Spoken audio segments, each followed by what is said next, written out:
मोदी जी ने 15 अगस्त 2023 को जो भाषण दिया उसमें मुख्य रूप से 3 बातों पर जोर दिया: भ्रष्टाचार, परिवारवाद और तुष्टिकरण। लेकिन वहीं 16 अगस्त को कैग की रिपोर्ट को लेकर कांग्रेस ने अपना जो है शुरू कर दिया बोलना।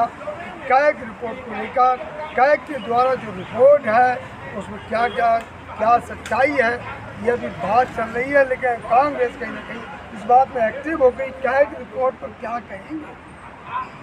वफा की राह में आशिक की ईद होती, खुशी मनाओ है मेरे हिंदुस्तान वालों, भारत देश की अर्थव्यवस्था शहीद होती। मैं आपके चैनल के मार्फत बता देना चाहता हूं देशवासियों को कि देखिए, गुजरात लॉबी ये काम बखूबी कर रही है कि हिंदुस्तान की राजनीति में और मोदी जी के मंत्रिमंडल में, राजा बाबू के मंत्रिमंडल में, माननीय प्रधानमंत्री के मंत्रिमंडल में एक शख्सियत है जिसका नाम है नितिन गडकरी। ये अग्निवीर योजना लाए थे, लेकिन इनका पहला मंत्री, रोड ट्रांसपोर्ट मंत्री, परिवहन मंत्री नितिन गडकरी को गुजरात लॉबी अग्निवीर बनाने पर आमदा हो गई है।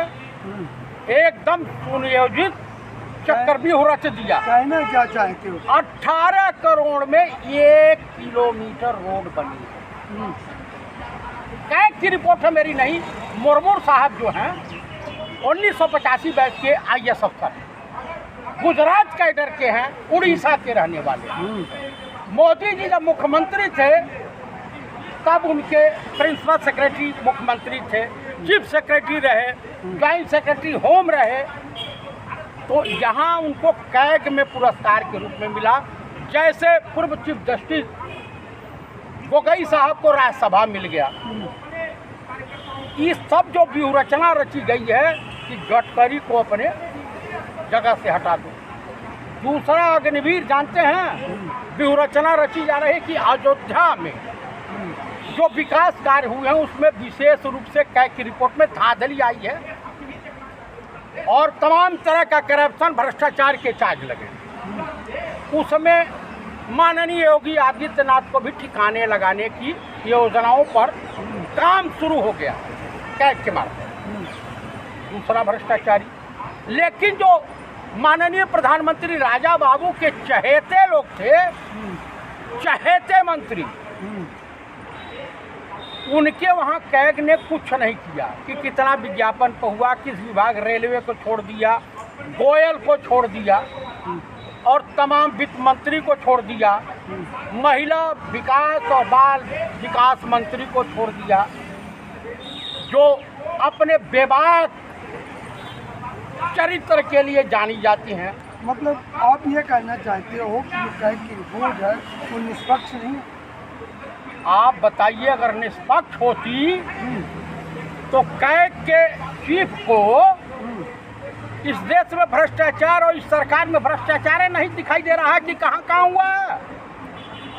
उनको नहीं दिखाई दे रहा है। ये नहीं साफ जाहिर हो रहा है कि चाटुकारिता का रिकॉर्ड तोड़ रहे हैं, वो नौकरी कर रहे हैं, अपने परिवार का भरण पोषण कर रहे हैं, अपना उल्लू सीधा कर रही है। आपको विनोद राय माफी मांगे थे नहीं? विनोद राय हाफ कच्छाधारी पूरे दुनिया के सामने, कोर्ट के सामने माफी पंडित राहुल गांधी और डॉक्टर मनमोहन सिंह जी से मांगे थे नहीं? तो यही एक ब्राह्मण मिला था कि तुम इसको बलि का बकरा चढ़ा दो। या बताइए, वित्त मंत्रालय में नहीं हुआ है भ्रष्टाचार, रेलवे में भ्रष्टाचार नहीं हुआ है और नहीं हुआ है। ये प्रतिद्वंदी हैं, जो व्यक्ति काम कर रहा था वही मिल गया है तुम्हें। तो मोदी जी ने तो खुद कहा है कि भ्रष्टाचार, परिवारवाद और तुष्टिकरण की राजनीति नहीं होगी। ये तो खुद बोला लाल किले से। अच्छा, ये बताइए, अनुराग ठाकुर संघर्ष करके आए हैं का? अगर वो प्रेम कुमार धूमल के बेटे नहीं होते तो आज वो मंत्री होते। राजनाथ सिंह के बेटे पंकज सिंह, और उसके बाद देखिए गोयल साहब के पिताजी भी भाजपाई थे, एक रविशंकर प्रसाद हैं जो आजकल झंडू चमन परास मंत्री बन गए हैं बिहार के, आप जानते हैं ना, उनके बहनोई कांग्रेस में है, आप जान लीजिए कीजिए।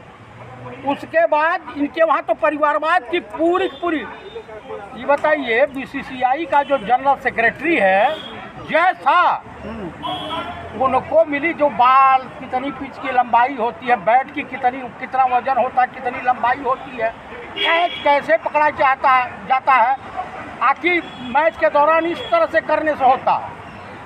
तो उनको किस उपलब्धि का मिला था, सचिव। तो इस तरह से इनके में परिवारवाद नहीं है। और रही बात, उनको मणिपुर नहीं दिखाई दे रहा है, महिलाओं के उत्थान की बात करते हैं। पंडित राहुल गांधी नोटबंदी के दौरान जब लाइन में लगे तो हारे औलाद, ऐसी औलाद को चुल्लू भर पानी में डूब के मर जाना चाहिए, अपनी 80 साल की माँ को लाइन में लगा दिया। अरे वो भ्रष्टाचार थोड़ा करते हैं। भ्रष्टाचार इनके सरकार में ये नहीं है तो क्या है, मेवात वाला भ्रष्टाचार नहीं है तो क्या है, ये बताइए। वो तमाम मणिपुर है, तमाम जगह इनके वहाँ सबसे बड़ा भ्रष्टाचारी तो एक गया हुआ है, हेमंत बिस्वा, अजीत पवार, नारायण राणे, एकनाथ शिंदे, ये राजा हरिचंद की छठी औलाद है क्या? लेकिन अब तुष्टीकरण की राजनीति नहीं होगी। आप तुष्टीकरण की नहीं, ये कहे हैं 2024 में हाँ, फिर से झंडा फहराएंगे ना मोदी जी। हाँ भाई, माननीय राजा बाबू कहे हैं। हाँ, गर्व होना चाहिए आपको। अरे गर्व, बिहार में भी लोग झंडा फहराते हैं, हाँ। वो भी सुरक्षित सरकारी मेहमान के रूप में वहाँ पहुँचाया जाता है, लोग जाते हैं, काफी सरकारी मेहमान वहाँ भी हैं। ये लाल किले की बात हुई है। अरे भाई, तो वो भी तो किला है, वहाँ भी तमाम इसी तरीके से लोग जाते हैं। आपको मैं बता देना चाहता हूँ, कहीं ले जाते हो चतुर्वेदी, मैं आपको बता देना चाहता हूँ, आपके चैनल के मार्फत बता देना चाहता हूँ, किसान नाराज, महिलाएं रणचंडी खड़ी, यही देखिए रणचंडियाँ हैं सब। उसके बाद नौजवान, उसके बाद छोटे मझोले व्यापारी, ये सब दुखी हैं, आत्महत्याएं कर रहे हैं। तो इनको उठवा कौन देगा? वो अंधभक्त गोबर भक्त जो हैं। 140 करोड़ जनता परिवार है, मोदी जी ने बोला, लाल किला से बोला कि 140 करोड़ पीड़ित मेरे परिवार वालों, पीड़ित, उसका ऑपरेशन हो चुका है जो इन्होंने बयान दिया, पीड़ित। तो हिंदुस्तान की जनता पीड़ित है। सरस्वती इसके जीप पे बैठ गई है राजा बाबू के। अरे जबान फिसल जाती है तो। अरे भाई, देश के ऐसे प्रधानमंत्री हैं, आप जानते हैं, देश के माननीय प्रधानमंत्री राजस्थान की रैली में जाते हैं तो इस तरह से करते हैं। उनके एक मंत्री, मुख्यमंत्री इस तरह से करते हैं पब्लिक मीटिंग में।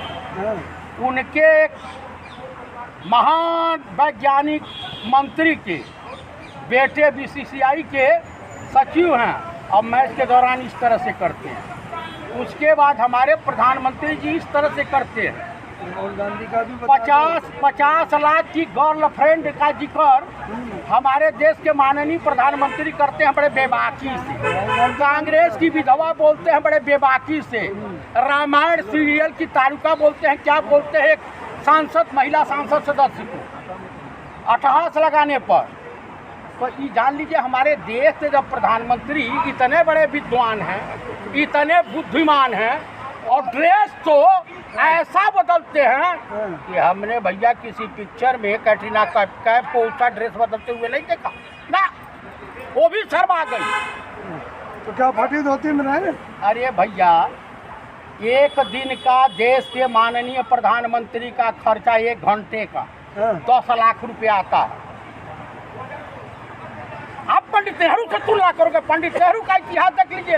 1857 में पहला अगर कोई शहीद हुआ था तो गंगाधर नेहरू, जो यहाँ दिल्ली के कोतवाल थे, जहाँ लोटियन जोन में है ना, सब उनकी थी। पहला बागी थे 1857 में, जिन्हें गोली लगी बाद में मर गए।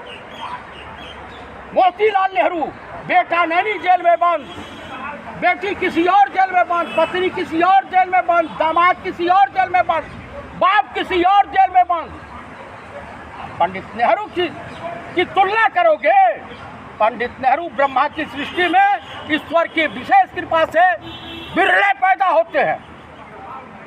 पंडित नेहरू से तुलना करने वाले आप बताइए, पंडित राहुल गांधी से तुलना करोगे? आज अमेरिकी संसद प्रतिनिधिमंडल आया भारत सरकार के विशेष आमंत्रण पर स्वतंत्रता दिवस पर, और जानते हैं क्या कह रहा है कि हमें राहुल गांधी, पंडित राहुल गांधी से अकेले में बात करनी है, अर्थव्यवस्था पे बात करनी है, समाज में कैसे समानता लाई जाए उस पर बात करनी है। भारत सरकार के हाथ पैर फूल गए हैं, विदेश मंत्रालय को सोचे समझे नहीं आ रहा कि हम करे क्या। सही अर्थव्यवस्था बना दे मोदी जी। हाँ, अब इसके बाद पक्षे पे ही आना है, आपको भी हमको भी। अब यही रह गया दिन देखना, ठीक है। मतलब मोदी जी का विकास नहीं दिखाई देता है। हाँ, विकास दिखाई दे रहा है, दरभंगा में एम्स दिखाई दे रहा है, और दूरही है कौन जगह साउथ इंडिया में भी एम्स, एक MP थे उसी क्षेत्र में। ये भाजपा के राष्ट्रीय अध्यक्ष देश का गड्ढा JP नड्डा बोले कि एकदम बन के तैयार है, बस उद्घाटन बाकी रह गया।